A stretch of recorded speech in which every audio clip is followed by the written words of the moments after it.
84% of households have suffered a loss of income.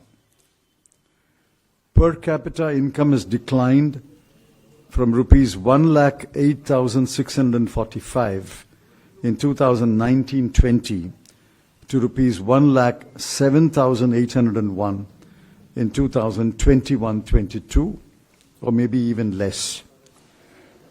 Per capita expenditure has declined from rupees 62,056 in 2019-20 to rupees 59,043 in 2021-22.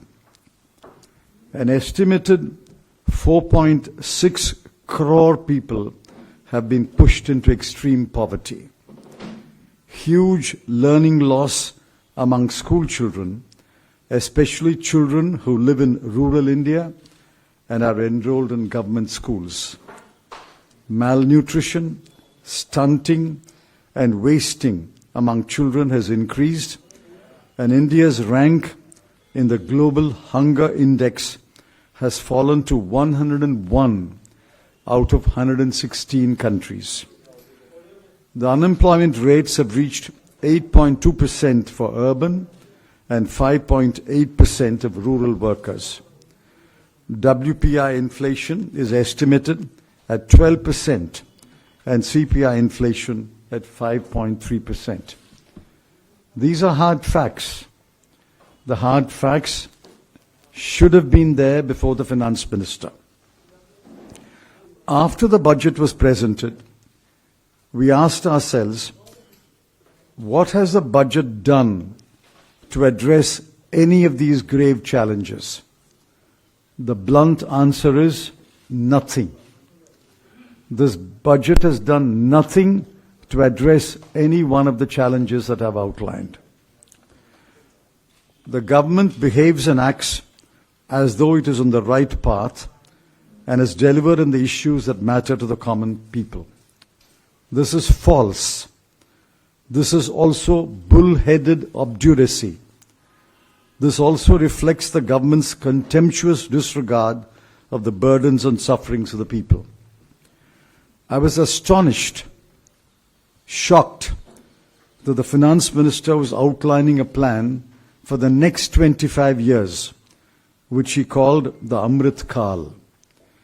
The government seems to believe that the present does not need any attention, and the people living in the present can be asked to wait patiently until the Amrit Kal dawns. This is nothing but mocking the people of India, especially the poor and the deprived. There was not a word in the speech about any cash assistance to the very poor who have been pushed into extreme poverty and suffered immensely during the last 2 years. Not a word for those who had lost their jobs. Not a word about creating jobs for those whose education stopped at some stage at the school level. Not a word about reviving MSMEs that had shut down. Not a word about distributing more food to combat malnutrition and hunger. Not a word about cutting indirect taxes, especially GST, to contain inflation and bring down the prices of goods. And not a word about giving tax relief to the tax-paying middle class or the tax-bearing head of a household. By any standard, today's budget speech was the most capitalist speech ever read by a finance minister. The FM has mastered the jargon of capitalist economics.